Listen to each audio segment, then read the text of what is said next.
the United States has recently imposed stringent export controls with the goal of limiting China's access to critical technologies, particularly in the semiconductor and artificial intelligence sectors.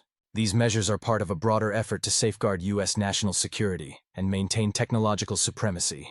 Among these measures are the blacklisting of major Chinese companies, such as Huawei and SMIC, expanding the Foreign Direct Product Rule, and restricting the export of advanced semiconductor manufacturing tools.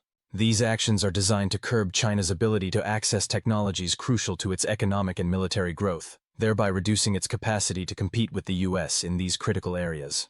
In response to these U.S. policies, Beijing has escalated trade tensions by implementing its own set of retaliatory measures.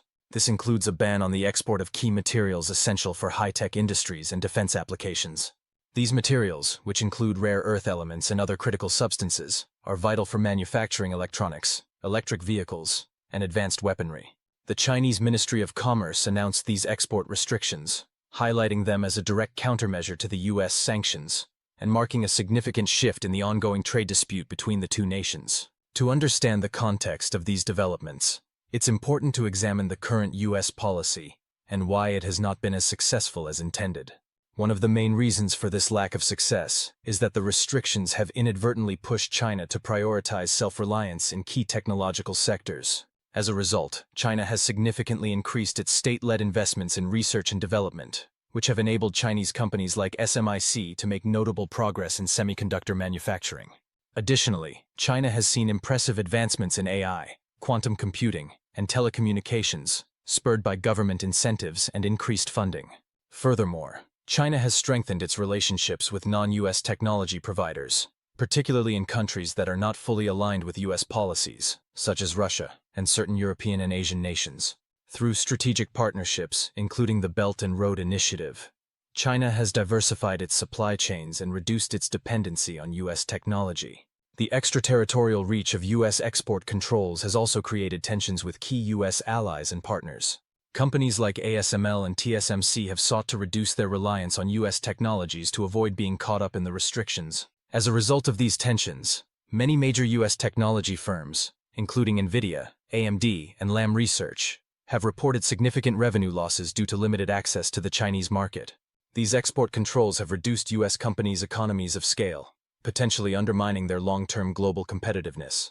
Despite the challenges posed by these restrictions, Chinese companies have continued to innovate and launch advanced products that rival those produced by their U.S. counterparts. For example, Huawei has introduced AI chips and smartphones that incorporate cutting-edge designs and advanced manufacturing processes. This progress highlights the resilience of China's indigenous innovation strategy, which is backed by state-led initiatives and international collaborations. Now turning to the origins of the trade war, the conflict between the U.S. and China began in earnest during President Trump's first term in office. The trade war marked a significant shift in the economic relationship between the two nations, with both sides imposing tariffs on hundreds of billions of dollars worth of goods. The trade war disrupted trade flows and created uncertainty in global markets. It began in 2018 when the Trump administration imposed tariffs under Section 301 of the Trade Act of 1974, citing intellectual property theft, forced technology transfers, and unfair trade practices by China. The U.S. also highlighted its substantial trade deficit with China, which exceeded $375 billion in 2017, as evidence of trade imbalances. The first wave of tariffs, imposed in July 2018, targeted $34 billion worth of Chinese goods, including machinery, electronics, and industrial products. In retaliation, China imposed tariffs on U.S. agricultural products such as soybeans and pork. By the end of 2019, the U.S. had extended tariffs to $550 billion worth of Chinese imports, covering a wide range of consumer goods, including electronics, textiles, and toys. Meanwhile, China responded with tariffs on $85 billion worth of U.S. exports. These measures led to increased costs for U.S. businesses that relied on imported goods, often passing these costs on to consumers in the form of higher prices for everyday items. The retaliatory tariffs imposed by China particularly affected U.S. farmers, especially soybean exporters, who saw their sales to China plummet as Beijing turned to alternative suppliers like Brazil. In response, the U.S. government provided over $28 billion in aid to farmers between 2018 and 2020 to help offset their losses. Economic studies have shown that U.S. consumers and businesses largely bore the brunt of the costs associated with these tariffs. For example, a 2019 study by the Federal Reserve Bank of New York estimated that the average American household faced an annual cost of $831 due to the tariffs. In 2020, after 2 years of escalating tensions, the U.S. and China signed the Phase 1 trade deal. Under the agreement, China committed to purchasing an additional $200 billion worth of U.S. goods and services over 2017 levels, with specific targets for manufactured goods, agriculture, and energy products. China also agreed to address intellectual property concerns and eliminate forced technology transfers. In return, the U.S. suspended planned tariff increases and reduced some existing tariffs. However, the COVID-19 pandemic disrupted trade flows, and by the end of 2021, China had only met about 60% of its purchasing commitments under the deal. Several issues, such as state subsidies and industrial policies, remained unresolved. Despite the Phase 1 deal, the trade war had broader implications for global supply chains, prompting U.S. companies to diversify their sourcing to countries like Vietnam, India, and Mexico. The trade war also accelerated the economic decoupling between the U.S. and China, with both countries striving to reduce interdependence. China focused on achieving self-reliance in critical industries like semiconductors, while the U.S. sought to bolster domestic production of strategic goods. Although the trade war did not fully achieve its goals, such as significantly reducing the trade deficit, it marked a turning point in U.S.-China relations and highlighted deep-seated strategic tensions that continue to influence bilateral policies and global economic dynamics. As the trade war continued, President Trump's aggressive stance toward China became even more pronounced. He vowed to impose stricter measures against China, particularly targeting Chinese products and critical technologies. In response, the Chinese government announced a sweeping ban on the export of critical materials to the United States, including rare earth elements essential for the production of electronics, electric vehicles, and advanced weaponry. These materials, such as gallium, germanium, and antimony, are crucial for industries like semiconductors, satellite technology, and night vision equipment. Additionally, China indicated plans to impose stricter controls on graphite exports.